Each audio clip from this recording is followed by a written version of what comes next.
कि intercaste marriage है उनकी, तो ये कह सकता कि ब्राह्मणी को दे दी, क्योंकि पंडित की घरवाली को तो पंडिताई नहीं कहेंगे और क्या कहेंगे।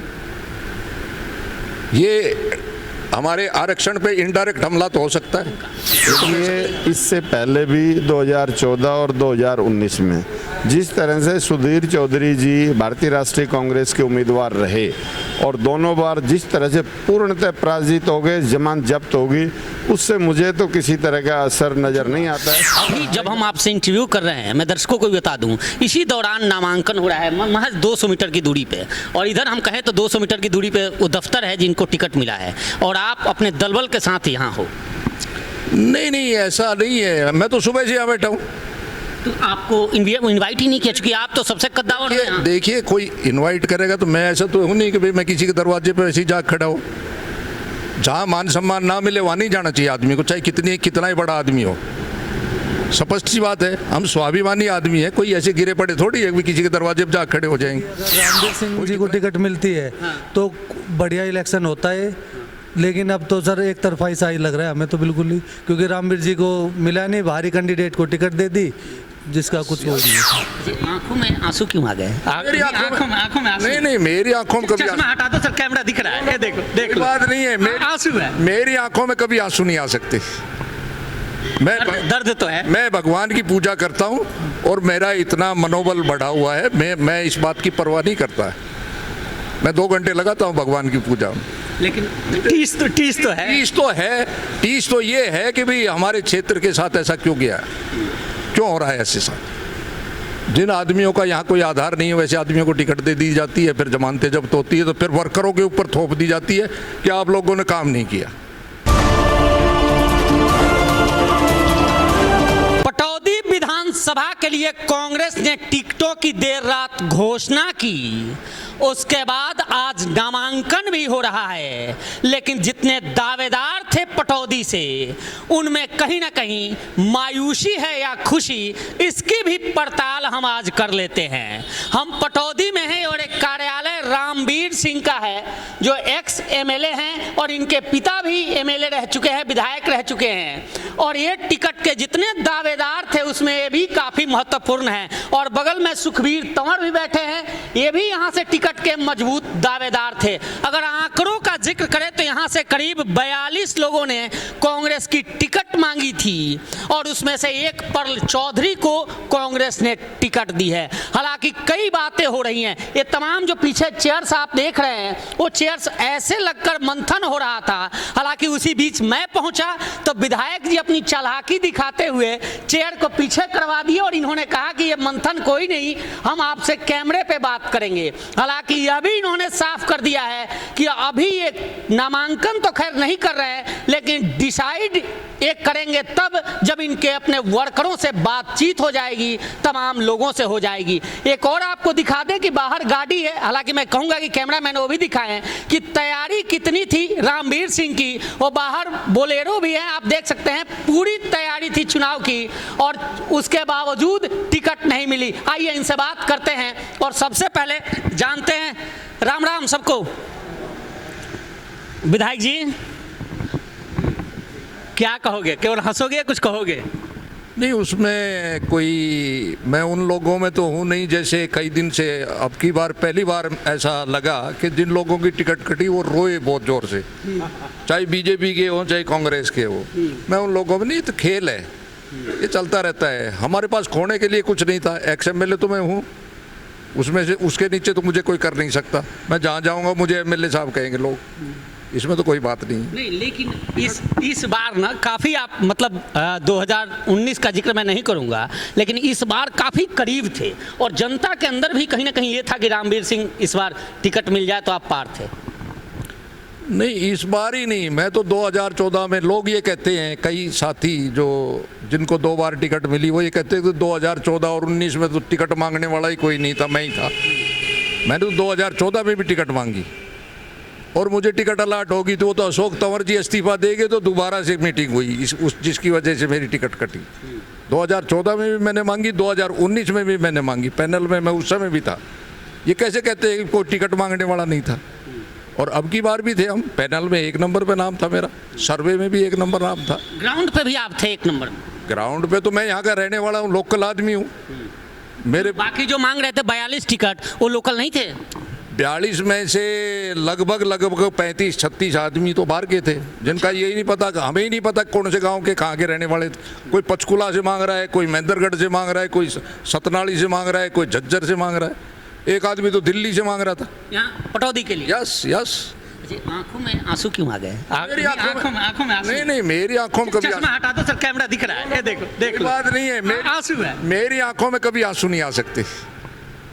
दर्द तो है। मैं भगवान की पूजा करता हूँ और मेरा इतना मनोबल बढ़ा हुआ है, मैं इस बात की परवाह नहीं करता।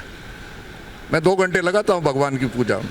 लेकिन टीस तो है। टीस तो ये है कि भाई हमारे क्षेत्र के साथ ऐसा क्यों गया, क्यों हो रहा है ऐसे साथ। जिन आदमियों का यहाँ कोई आधार नहीं है, वैसे आदमियों को टिकट दे दी जाती है, फिर जमानतें जब्त होती है, तो फिर वर्करों के ऊपर थोप दी जाती है कि आप लोगों ने काम नहीं किया। चाहे 19 का चुनाव हो, चाहे 14 का चुनाव हो, चाहे लोकसभा का चुनाव हो, अब कम से कम वो आदमी यहाँ से जुड़े हुए होने चाहिए, चाहे कोई भी हो। जो आदमी, जिस आदमी का यहाँ से जुड़ाव नहीं है, ये रिजर्व कॉन्स्टिट्यूएंसी ऐसे समझते हैं कि ये तो दहेज में किसी को भी दे दो। कोई किसी का रिश्तेदार अड़ जाता है, कोई किसी के पैसे अड़ जाते हैं। मैं तो नहीं कहता कि भी किसी ने क्या किया है। और ये तो एक, अब क्या कहें कि भाई अब यहाँ से क्या कौन बनेगा कौन नहीं बनेगा, ये तो जनता तय करेगी। मैं तो हूँ नहीं। मैं सवाल भी नहीं, लेकिन एक सवाल पूछूंगा। अभी जब हम आपसे इंटरव्यू कर रहे हैं, मैं दर्शकों को भी बता दूं, इसी दौरान नामांकन हो रहा है महज 200 मीटर की दूरी पे, और इधर हम कहें तो 200 मीटर की दूरी पे वो दफ्तर है जिनको टिकट मिला है, और आप अपने दलबल के साथ यहाँ हो। नहीं, ऐसा नहीं है। मैं तो सुबह से यहाँ बैठा हूँ। तो आपको इनवाइट ही नहीं किया, चूंकि आप तो सबसे कद्दावर हैं। देखिए, कोई इनवाइट करेगा तो मैं ऐसा तो हूँ नहीं कि भाई मैं किसी के दरवाजे पे ऐसे ही जाग खड़ा हूँ। जहाँ मान सम्मान ना मिले वहाँ नहीं जाना चाहिए आदमी को, चाहे कितना ही बड़ा आदमी हो। स्पष्ट सी बात है, हम स्वाभिमानी आदमी है, कोई ऐसे गिरे पड़े थोड़ी है कि किसी के दरवाजे पे जाग खड़े हो जाएंगे। कोई कितना ही बड़ा हो, कितना ही बड़ा समझता हो, किसी को पैसे का अहंकार है तो वो रहता रहे, जनता बताएगी कि भाई कौन बढ़ेगा कौन नहीं बढ़ेगा। हमारे हाथ में तो नहीं है। वोट तो 5 तारीख को जनता डालेगी। हम आज भी पार्टी के साथ है, आप देखो झंडा लगा हुआ है बाकायदा, ऐसी कोई बात नहीं। हम पार्टी से विद्रोह नहीं किया, ना हम इंडिपेंडेंट लड़ेंगे, लेकिन हमारा विरोध जरूर है कि भाई गलत आदमी को टिकट देते हो तो ये ठीक नहीं है। इसके लिए हम जिम्मेवार नहीं है। अगर 2014 में जमानत जब्त हुई, 2019 में जमानत जब्त हुई, और अब क्या होगा उसके लिए हम वर्कर जिम्मेवार नहीं है। वर्कर इस बात के लिए जिम्मेवार नहीं। वर्कर तो काम करता है, फील्ड में काम करता है। अच्छा, कुछ लोग, मैं थोड़ा समझना भी चाहूँगा, चूँकि आप यहाँ की नुमाइंदगी कर चुके हो। कुछ लोग कह रहे थे, मैं आ रहा था, कि ये टिकट रिजर्व है और यहाँ कहीं ना कहीं ये टिकट ब्राह्मणों को दे दी। ये कुछ समझ में मुझे नहीं आया। नहीं, ब्राह्मणों को तो नहीं कहा जा सकता कि ब्राह्मणों को दे दी। हाँ, ये है कि इंटरकास्ट मैरिज है उनकी, तो ये कह सकता कि ब्राह्मणी को दे दी, क्योंकि पंडित की घरवाली को तो पंडिताई नहीं कहेंगे, और क्या कहेंगे। ये हमारे आरक्षण पे इनडायरेक्ट हमला तो हो सकता है, ये तो कह सकते हैं हम। सवाल मैं लूंगा, सुखवीर जी हैं, चूंकि ये पढ़े लिखे हैं, बड़ा चर्चा करते हैं इस पे। ये तो हम कह सकते हैं कि ये आरक्षण पे इनडायरेक्ट हमला है। कल तो सब सरपंच और पंच नहीं बनने देगा हमें कोई इस तरह से। अगर ये शादियां करके इस तरह चुनाव लड़े जाएंगे तो फिर आरक्षण का अर्थ क्या रह गया। चलिए, खैर आप तो पार्टी से जुड़े हुए हो, पहले ही कैमरे पे कह लिए, लेकिन मैं पूछ रहा हूं कि क्या अब लग रहा है कि जिस तरह से टिकट बंटवारा हुआ है, और कहीं ना कहीं आपके लोगों में भी, आप तो नहीं बोलोगे लेकिन पीछे देखो, एक बार दिखा दो, सबके चेहरे पे रोष है। मैं इनसे भी पूछ लेता हूं कितना रोष है और क्या कुछ रहेगा सर इस बार, कितना रोष देख रहे हो इसमें? काफ़ी रोष है। अच्छा, तो क्या डिसाइड करोगे? देखो जो पार्टी करेगी वो देखते हैं। पार्टी जी, वो हुक्का पे बैठो सर, इधर आ जाओ, मुझे आने में दिक्कत होगी, इधर आ जाओ आप। पीछे बोल, आप वहीं से करना। खड़े हो जाओ सर एक बार। कितना गुस्सा है और गुस्सा क्या करेगा इस बार? मैं सरपंच प्रतिनिधि हूँ जी, जटोला गांव से। अच्छा, यहाँ पे तो जनता की यही आवाज़ थी कि अगर रामवीर सिंह जी को टिकट मिलती है तो बढ़िया इलेक्शन होता है, लेकिन अब तो सर एक तरफा ही सही लग रहा है हमें तो बिल्कुल ही, क्योंकि रामवीर जी को मिला नहीं, बाहरी कैंडिडेट को टिकट दे दी जिसका कुछ वो ही नहीं है। अच्छा, एक चीज़ और कह रहे थे कि जो जनता, जो इनके लोग, आप लोग जो तय करोगे वही ये करेंगे।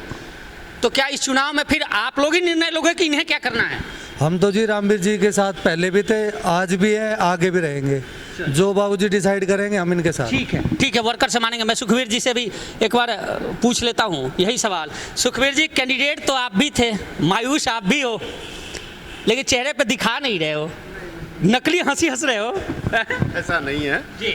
कोई मायूसी नहीं है। देखिए यहाँ 2556 लोगों ने हरियाणा प्रदेश में आवेदन किया टिकट के लिए, उसमें से साक्षात्कार भी हुए और जिस तरह से हर एक आदमी ने अपना अपना प्रयास किया, और भी बड़े भाई साहब कई बातें बड़े खुलासे के साथ बता चुके हैं।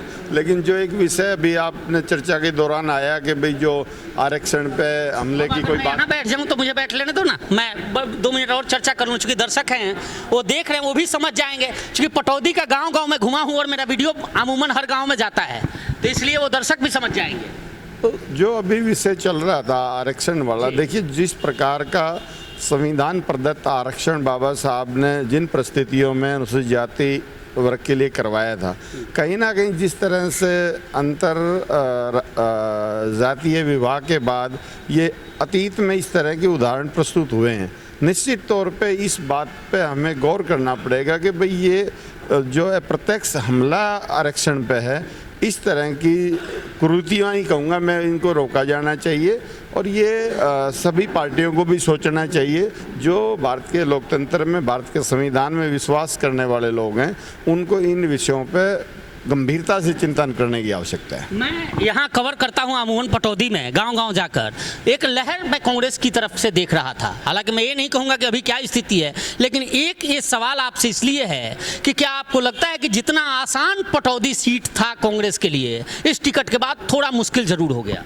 देखिए, मैं तो भारतीय राष्ट्रीय कांग्रेस का दुर्भाग्य कहूँगा कि भारतीय राष्ट्रीय कांग्रेस ने जब से इस सीट ये आरक्षित हुई है, कभी किसी स्थानीय नेता को यहाँ पे टिकट नहीं दिया, और जिसका खामियाजा ये है कि जो बाहर के लोग हैं, जो अभी रामवीर जी जिनका चर्चा कर रहे थे, चाहे उसमें अनेक जगह से लोग आए, 42 हैं तो एक को मिला है तो। नहीं, वो जिस तरह से बाहर, यहाँ के तो 4-5 लोग हैं जो यहाँ के चेहरे कह सकते हैं या यहाँ के स्थानीय लोग थे, बाकी तो सब बाहर गए। उनको खुद ही यहाँ की भौगोलिक जो सीमाओं की जानकारी नहीं है, उन लोगों की उनको क्या जानकारी होगी, समस्याओं की क्या जानकारी होगी। ये तो सभी पार्टियों के नेतृत्व को समझना पड़ेगा कि खास तौर पे जो अनुसूचित जाति वर्ग की सीटें हैं, उन पे जब तक नेतृत्व का विकास, स्थानीय नेतृत्व का विकास नहीं होगा, ये दिक्कतें रहेंगी। लेकिन कानूनी रूप से लड़की की शादी जिस लड़के से होती है तो उस लड़के का ही परिवार अमूमन माना जाता है, चलता है। ये लड़की का ये भी होता है, दोनों तरफ से यहाँ है। तो आप लोग कैसे मान रहे हो कि नहीं वो ब्राह्मण कैटेगरी में जाएगी, टिकट जा रही है? नहीं, देखिए जो हमारी सामाजिक व्यवस्था है, हम मान नहीं रहे हैं। देखिए सामाजिक व्यवस्था के हिसाब से जो जिस जाति में शादी करता है, खास तौर पे महिला, वो उसी जाति की मानी जाती है सामान्य तौर पे। लेकिन जहाँ राजनीतिक आरक्षण का लाभ लेने की परिस्थिति हो, तो फिर उसको पुनः अनुसूचित जाति या उस अनुसूचित जनजाति में बना के उस आरक्षण का लाभ ले लिया जाए। तो ये बातें मैं तो कहता हूँ इसके बारे में कोई स्पष्ट कानून बनना चाहिए। ठीक है। अच्छा, एक लास्ट सवाल, एक सवाल आप लोगों से पूछ लेता हूँ। जो सुधीर चौधरी यहाँ से तैयारी कर रहे थे, 2 बार चुनाव लड़ लिया, अब आप जानकारी आ रही कि उन्होंने नामांकन फिल किया है इंडिपेंडेंट के तौर पे, कितना असर देखते हो सर यहाँ पटौदी के चुनाव में उनका? देखिए, इससे पहले भी 2014 और 2019 में जिस तरह से सुधीर चौधरी जी भारतीय राष्ट्रीय कांग्रेस के उम्मीदवार रहे और दोनों बार जिस तरह से पूर्णतः पराजित हो गए, जमानत जब्त होगी, उससे मुझे तो किसी तरह का असर नज़र नहीं आता है। पर हर एक आदमी की परिस्थितियाँ बदलती रहती है, राजनीतिक परिस्थितियों के बारे में। कांग्रेस के टिकट से जो लेकर आए हैं उनकी वोटों पे तो असर पड़ेगा, क्योंकि वो निश्चित तौर पे अगर एक भी वोट का घाटा होता है तो राजनीति में वो भी बहुत है। हम सीपी जोशी का उदाहरण कैसे भूल सकते हैं, जो मुख्यमंत्री का दावेदार होते मात्र 1 वोट से आ रहा था। ये नाराजगी कब तक रहेगी रामवीर जी, या फिर मान जाएंगे? नहीं, मेरी कोई नाराजगी नहीं किसी से, ना मेरी पार्टी से नाराजगी। जो पार्टी ने फैसला कर दिया। लेकिन तो जनता पीछे बैठी हुई है और ये कह रही है कि जो आप कहोगे वही ये करेंगे, और आप एक अच्छा जनाधार रखते हो पटौदी में। लेकिन एक बात है, जनाधार को कौन पूछ रहा है? कोई पूछता है जनाधार? जनाधार की कोई पूछ नहीं है। मैं तो वैसे भी एक्स एमएलए एसोसिएशन का स्टेट का प्रेसिडेंट हूँ। ऐसे ही नहीं है मैं अकेला रामवीर सिंह हूँ, मैं स्टेट का भी एक्स एमएलए एसोसिएशन का प्रेसिडेंट हूँ। और जनता ने ये आपने एक बात पूछी कि भाई उसका क्या रहेगा। अब राज बब्बर जी यहाँ से लगभग 42,000 वोटों से आ रहे थे। अब एक कैंडिडेट कांग्रेस का जो मांग रहा था टिकट, शैलजा जी के ग्रुप में से थे वो आम आदमी पार्टी की टिकट लिया है। और वो जो वोट तोड़ेंगे वो किसकी टूटेगी? किसकी वोट टूटेगी? कांग्रेस की टूटेगी। एससी समाज ने एन ब्लॉक राज बब्बर जी को एन ब्लॉक वोट दिया था। अब रिजर्व कॉन्स्टिट्यूंसी है, रिजर्व कॉन्स्टिट्यूंसी में एससी समाज के ही लोग खड़े होंगे, उनमें से वोट बटेंगी नहीं क्या? बटेंगी नहीं बटेंगी? जो जिस कास्ट का होगा या जो जिसका फेवर करता होगा। जैसे आपने अपना उसका क्या नाम है, अपनी सुधीर जी का कहा कि भाई उन्होंने इंडिपेंडेंट फार्म भरा, तो वो वोट टूटेंगी, किसकी टूटेंगी? स्वाभाविक है कांग्रेस की टूटेंगी। हम तो नहीं तोड़ रहे। अब तोड़ने वाले तो वो सोचें, जो आदमी ये कहते थे कि भाई हम ही कांग्रेस हैं यहाँ, वो क्यों खड़े हैं इंडिपेंडेंट? जो ये कहते थे कि हम ही कांग्रेस हैं यहाँ पटौदी में, और तो कोई कांग्रेस ही नहीं है, चाहे उनके रिश्तेदार हों चाहे कुछ भी हों, वो प्रदेश अध्यक्ष हैं उनके रिश्तेदार, तो आज वो इंडिपेंडेंट क्यों खड़े हैं? वो कांग्रेस के साथ रहे, कांग्रेस की मदद करें। अगर वो कांग्रेसी हैं तो इंडिपेंडेंट खड़े होते तो मतलब क्या है? हमने तो नहीं भरा इंडिपेंडेंट फार्म। हम पार्टी के साथ रहेंगे, जो पार्टी का फैसला होगा, हाईकमांड जो कहेगा उससे करेंगे। लेकिन कोई हमें नहीं बुलाएगा तो हम किसी के दरवाजे के ऊपर जाके नहीं खड़े होंगे, कोई कितना ही बड़ा आदमी है। अमूमन जो हालांकि आज नामांकन हुआ है और इसके बाद रोष जायज़ है, लेकिन देखना होगा कि 5 अक्टूबर को चुनाव होगा और चुनाव में ये रोष ऐसे बरकरार रहता है या फिर ये रोष कांग्रेस की तरफ जोश बनकर कांग्रेस का वोट बैंक बढ़ाता है। 2005 में कांग्रेस जीती थी यहाँ, उसके बाद सूखा है। 2005 से 2009 के बाद तो कांग्रेस बनी नहीं यहाँ से। भूपेंद्र जी आ रहे थे, इनके जो मैडम ये जो चुनाव लड़ रही है, इनके पिताजी को 24,000 वोट आई थी, वो एमएलए थे यहाँ से, सीटिंग एमएलए को 24,000 वोट आई थी। उसके बाद दूसरे ये आगे थे, क्या नाम, 14 में और 19 में ये आगे थे, क्या नाम है, उस समय गंगाराम जी बने थे। हाँ, तो ये स्थितियाँ बदलती रहती हैं। तो ये 2005 के बाद क्यों नहीं बने? अब हालात ऐसी रही जिस तरह से आप तमाम बड़े नेता नाराज हो, और ये नाराजगी है कहीं ना कहीं, ये निश्चित तौर पे नाराजगी क्या कुछ कहती है ये देखना होगा। फिलहाल आपको ये वीडियो कैसी लगी कमेंट कर जरूर बताइए और चैनल को लाइक और सब्सक्राइब जरूर कीजिए। धन्यवाद, नमस्कार।